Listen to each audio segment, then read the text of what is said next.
இன்றைக்கி கிராமத்து சிறுசு கதையில் பார்க்கக்கூடிய கதை வந்து கன்னித்தீவு. ஒரு 4-5 நண்பர்கள் சேர்ந்து ஒன்றா சேர்ந்து அது ஒரு டூருக்கு போகிறாங்க. ஒரு தீவுக்கு போகிற மாதிரி ஒரு ஐடியா. அந்த தீவு பார்த்தீங்கன்னா இவங்க இருக்கிறது வந்து ஒரு நாடு, அது பக்கத்தில் வந்து ஒரு தீவு. அது வந்து ஒரு 50 கிலோமீட்டர் தூரத்தில் இருக்குது. கப்பல் வழியாக தான் போகணும். இவங்க அப்படியே போகணுன்னு ஐடியா பண்ணுறாங்க. அதில் ஒரு பொண்ணு, மீதி 4 பேர் ஆண் பிள்ளைக. சரின்னு சொல்லிட்டு இவங்க வந்து ஒரு வெக்கேஷனுக்காண்டி போகிறாங்க. போன இடத்துல போயிட்டுருக்கும்போது, கப்பல் போயிட்டுருக்கும்போது இடையில சூறாவளி வந்துடுது நைட் டயத்தில். அப்போ சூறாவளியில் மாட்டி எல்லாம் வந்து செதற இது பண்ணிடுறாங்க. 5 பேரும் பார்த்தீங்கன்னா 5 பேரும் தனித்தனியாக வந்து தீவோட ஒரே தீவில் தனித்தனி பகுதிகளில் வந்து ஒரு இடத்துல வந்து விழுந்துடுறாங்க. காலையில் கண்ணை முழித்து பார்க்குறாங்க. சுற்றி பார்த்தா பெண்களாக இருக்காங்க, அதுவும் நிர்வாணமாக இருக்காங்க. கீழே மட்டும்தான் வந்து ஒரு இது இலை தலையில் கட்டியிருக்காங்க, மேலே எதுவுமே போடலை. இதை பார்த்தோன்னே அந்த 4 பேருக்கு வந்து பயங்கர மூடாயிருச்சு. ஆகா, அற்புதமான ஒரு தீவில் வந்து மாட்டிக்கிட்டோமே, எது காட்டு வசியாக என்னன்னு தெரியலையே, நம்மளை வேறு சமைச்சு சாப்பிட்ருவாங்களா என்னன்னு தெரியலையே, இந்த நேரம் பார்த்து எல்லாம் சாமான்லாம் எந்திரிக்கிறதே, சாமானை பார்த்தாங்கன்னா இவங்க அடிச்சுக்குவாங்க அப்படின்னு நினச்சிக்கிட்டே வந்து பயந்துக்கிட்டே இது பண்ணாங்க. அதிலேருந்து அந்த பொண்ணை மட்டும் ஒன்றும் பண்ணலை. அந்த பொண்ணை வந்து இவங்க கூட்டத்தோடு செத்துக்கிட்டாங்க.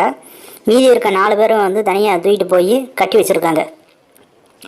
அந்த தீவில் வந்து வந்து வெளி உலகத்தோட தொடர்பே இல்லாமல் இருக்குது. அந்த தீவில் முழுக்க முழுக்க வந்து பெண்கள் மட்டும்தான், கன்னி பெண்கள் மட்டும்தான், வேறு யாரும் கிடையாது. அந்த தீவு வந்து ஒரு வினோதமான தீவு. அதில் இருக்க யாருக்குமே வந்து வயசே ஆகாது. அதில் இருக்கிறது வந்து ஒரு 250-300 பெண்கள் தான். அவங்களுக்கு வந்து வயசும் ஆறுதில்லை, இதுவும் ஆறுதில்லை. இவங்களே அந்த தீவுக்குள்ளேயே இருந்துகிட்டு இருக்காங்க. அங்கேயே வந்து விவசாயம் பண்ணிக்கிறாங்க, அங்கேயே வந்து எல்லாம் பண்ணிக்கிறாங்க. அந்த தீவு விட்டு வெளியே வரக்கூடாதுங்கிறது வந்து இவங்களுடைய பெரிய சாஸ்திரம். அந்த தீவு விட்டு வெளியே வந்துட்டாங்கன்னா இவங்க இறந்துருவாங்கிற பயத்தில் வந்து என்னென்னா இவங்க அந்த தீவுக்குள்ளே இருக்கிறாங்க. அதனால் வந்து எந்த ஒரு தொடர்புமே இல்லாது. இந்த 4 பேர் பார்த்தோடனே வந்து ரொம்ப வினோதமான ஆட்களாக இருக்காங்களே, நம்மளை மாதிரி இல்லையே இவங்களாம், தலைமுடியெல்லாம் ரொம்ப சின்னதாக இருக்குது, முன்னாடி என்னமோ நீட்டிகிட்டு இருக்குது பாம்பு மாதிரி, அது என்னது அப்படின்னு அவுத்து பார்க்குறாங்க. 4 பேருக்கு 4 விதமாக இருக்குது. ஒருத்தனுக்கு பார்த்தா தென்னை மரமே பிடுங்கி வச்ச மாதிரி இருக்குது, ஒருத்தனுக்கு பார்த்தேன்னா வாழை மரத்தையே பிடுங்கி வச்ச மாதிரி இருக்குது, ஒருத்தனுக்கு பார்த்தோன்னா தேக்கு மரம் மாதிரி இருக்குது, இன்னொருத்தனை பார்க்கனா வில்வ மரம் மாதிரி இருக்குது. 4மே 4 விதங்கள் அந்த மாதிரி ரகங்களில் இருக்குது. இவங்க எல்லாம் பார்த்துட்டு இது என்ன ரொம்ப ஆச்சரியமாக இருக்குது, நமக்குலாம் அந்த மாதிரி இல்லையே, இவங்களாம் என்ன ஏது அப்படின்னு நினைக்கும்போது அந்த கூட வந்து அந்த பெண் வந்து இவங்களாம் வந்து ஆம்பளைங்க, இவங்க பார்க்க அப்படி தான் இருப்பாங்க. இவங்க வந்து பெண்களோடு சேரும்போது வந்து அடுத்த தலைமுறை உருவாகும், குழந்தை பிறக்குமா அப்படின்னா என்ன அப்படின்னா ஒவ்வொருத்தருக்கும் வயசாகும், அவங்களுக்கு அடுத்து வந்து வாரிசல் வரும், அந்த வாரிசல் வந்து ஒவ்வொன்றா பார்த்துக்குவாங்க. இப்படியே வந்து தொடர்ந்து தலைமுறை போயிட்டுருக்கோம். எங்கள் தீவில் அந்த மாதிரிலாம் இல்லையே, நாங்களாம் வந்து அப்படியே தான் இருக்கோம். நாங்கள் ஒரு 2000 வருஷம் இங்கேயே தான் வாழ்ந்துட்டுருக்கோம். அந்த 4 பேருக்கும் மூச்சு நின்று போச்சு. எது நல்ல 2000 வருஷமாவா, 2000 வருஷம் கிளவியலாம் இவங்க. ஆனால் பார்க்க ஜம்முன்னு இருக்காளே, இப்போ விட்டால் கூட நான் நல்லா செய்வேனே அப்படின்னு மனசுக்குள்ளே நினச்சிருந்தாங்க 4 பேரும். அதுக்கப்புறம் வந்து சரி இப்போ நம்ம பூஜை பண்ண போகிறோம், நிர்வாண பூஜை. அந்த நிர்வாண பூஜை முடிஞ்சதுக்கப்புறம் வந்து இவங்கள வந்து வெட்டி இது பண்ணிட வேண்டியது அப்படின்னோடனே, என்னது வெட்ட போகிறீங்களா அப்படின்னோடனே, அதை கவலைப்படாங்க, அதுக்கு முன்னாடியே வந்து உங்களுக்கு வந்து சந்தோஷத்தை நாங்கள் கொடுத்துருவோன்னு. சரி சந்தோஷத்தை கொடுக்குறோம், அதையாவது அனுபவிச்சுக்கிறோமே அப்படின்னு சொல்லிட்டு 4 பேருமே சந்தோஷப்பட்டாங்க. அதுக்கப்புறம் வந்து 4 பேருமே சேர்ந்து கை காலில் அவுத்து விட்டு அவங்களுக்கு வந்து ட்ரெஸ் எல்லாம் உருவி விட்டு அவங்களுக்கு அதே மாதிரி கீழே வந்து தலையில் மட்டும் கட்டி விட்டு அவங்களுக்கு வயிறு நிறைய சாப்பாடு கொடுக்குறாங்க. அதுக்கப்புறம் வந்து என்னென்னா ஒரு மருந்து கொடுக்குறாங்க. அந்த மருந்து குடித்த உடனே வந்து வீரியம் தாங்க முடியல. ஒவ்வொருத்தையும் வந்து சைக்கோ மாதிரி ஆகிட்டாங்க. இருக்கிற சாமான் நட்டுக்கிட்டு தான் நிற்கிது, நின்ன சாமான் வந்து கீழே இறங்கவே மாட்டுது. ஓகே இப்போ பூஜை ஆரம்பிக்கலாம்னு சொல்லிட்டு 4 பேர் வரிசையாக படுக்க போட்டு எல்லா பொம்பளையும் வந்து ஒரு ஆட்டி வந்து எல்லாருமே வந்து பண்ணுறாங்க. பண்ணி போகும்போது அந்த இது வந்து ஸ்டாம்பினாக நிற்கிது சாமான்லாம்.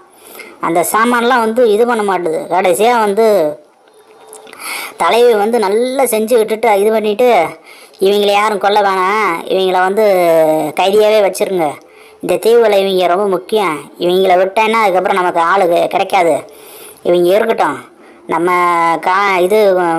நம்ம தேவதைக்கு வந்து வேறு ஒரு பலியை கொடுத்துக்குவோம், இவங்க இந்த 4 பேருமே இங்கேயே இருக்கட்டும்னு சொல்லிட்டு சாமானில் வந்து சின்ன சங்கிலியை போட்டு கட்டி வச்சிட்டாங்க. அதாவது அந்த சங்கிலியை அத்துட்டு ஓடினா கூட சாமான் அப்படியே துண்டா அருந்து விழுந்துடும். அந்த மாதிரி கட்டி போட்டிருக்காங்க. கை காலில் கட்டி போடல. அந்த மாதிரி வந்து தீவில் செட்டப் பண்ணி வச்சுருக்காங்க.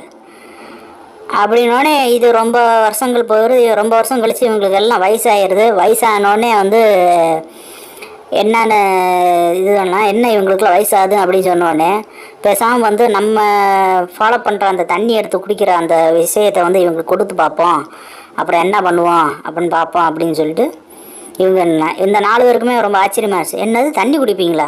என்ன தண்ணி அது? அது வந்து நாங்கள் இளமையாக இருக்கிறதுக்காண்டி வந்து ஒரு தண்ணி நீர் ஊற்று இருக்குது, அந்த நீர் ஊற்று நாங்கள் குடிச்சிக்கிட்டே இருப்போம், அதனால் எங்களுக்கு யாருக்குமே வயசாகாது அப்படின்னு சொன்னோன்னே இவங்களுக்கு ரொம்ப ஆச்சரியமாகறான். இதை முதையே கொடுத்துருக்க வேண்டியதானே, எங்கள் சாமானாவது தப்பிச்சுக்கணும்ல, சாமானை போட்டு செஞ்சு சின்னதானது தான் மிச்சம் அப்படிங்கிற மாதிரி எல்லாம் வந்து மனசுக்குள்ளே நினச்சிருந்தாங்க. அப்புறம் இந்த 4 பேரையும் அந்த மலைக்கு மேலே கூட்டு போய் அதுக்கப்புறம் வந்து அந்த நீர் ஓட்டரில் அந்த நீரை எடுத்து குடித்த உடனே சாமானு இன்னும் டபுள் பவர் ஆயிடுச்சு. யாருக்குமே இதுக்கு முன்னாடி வந்து அந்தளவுக்கு வந்து சாமான் ரொம்ப நேரம் இது பண்ணதில்ல, பெருசானதில்லை. இவங்க குடித்த உடனே பெருசாகிடுச்சு. நல்ல இளமை திரும்பிச்சு. தான் உடம்பெல்லாம் வந்து முறுக்கேறுது. இதை பார்த்தோடனே வந்து தலைவி ஒரு முடிவு பண்ணிடுறாங்க. இனிமேல் வந்து இவங்கள வந்து இங்கேயே தான் வச்சுக்கணும், வெளியே வேறு எங்கேயும் வரக்கூடாது. இவங்கள பெர்மனன்ட் ஜாப்பே வந்து நம்மளை போட்டு செய்கிறதான். வாரம் ஆச்சுன்னா வந்து இவங்க 4 பேருமே சேர்ந்து என்னை வந்து பண்ணணும். டெய்லி ஒவ்வொருத்த வீட்டுக்கும் வந்து போய் இவங்களை செஞ்சுக்கிட்டே வரணும். ஒரு ஆளுக்கு வந்து வாரத்துக்கு ஒரு நாள் 1 ரவுண்ட்ஸ் மாதிரி வந்துடுவாங்க அப்படின்னு சொல்லிட்டு பிளான் பண்ணிடுறாங்க. இந்த நீர் ஊற்று குடிச்சதுலேருந்தே வந்து இவங்க சாமான்லேருந்து தண்ணி வர்றதே சுத்தமாக நின்று போச்சு. இதுக்கு முன்னாடி இந்த தண்ணி வந்துகிட்டு இருந்தது சாமான்லேருந்து. இப்போ சாமான்லேருந்து சூப்பராக தண்ணியே வரல, அந்த அளவுக்கு வந்து ஆகிப்போச்சு. இதுதாண்டா வாழ்க்கை அப்படின்ற மாதிரி இது பண்ணிடுறாங்க. அங்கேயே செட்டில் ஆகிடுறாங்க. அங்கேயே வந்து வாழ ஆரம்பிச்சிடுறாங்க. அது ஒரு 4000 5000 வருடங்கள் ஆகிட்டே இருக்குது. இதோட கதை முடிஞ்சிச்சு.